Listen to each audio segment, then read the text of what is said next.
আপনারা যখন মসজিদে যাবেন একটু খেয়াল করেন ভাইরা, যে কোন মুসল্লিটা নামাজের সবচেয়ে বেশি সময় নেয়। আমি খেয়াল করি আমি প্রায় সময় বলি, আমার দু একজন বন্ধু বান্ধব আছেন জেনারেল শিক্ষিত আলেম ওলামানা, ওনাদের নামাজ দেখলে, এরকম কয়েকজন আছে তাদের সালাত দেখলে ভাই আমি তাকায় থাকি। আলহামদুলিল্লাহ আমি নিজে আমার সালাত কিতাব পত্রে পড়েছি, মানুষকে পড়াইছি, শিখাইছি, বলছি, কিন্তু দেখছি যে নামাজ কত সুন্দর করা যায়। 4 রাকাত নামাজ পড়তে 15 মিনিট সময়, 20 মিনিট সময় নেয়, এরকম মানুষও আমি দেখেছি। এটা একদিন দুই দিনের ঘটনা না, প্রায় প্রতিদিনই এরকম নামাজ পড়ে তারা।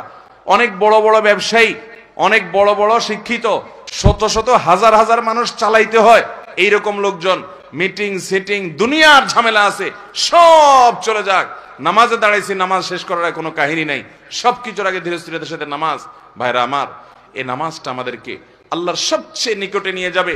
যার নামাজ সুন্দর সে সবচেয়ে বড় আফার ক্লাসের মুত্তাকি, যার নামাজ যত খারাপ সে তত নিচু ক্লাসের মুত্তাকি।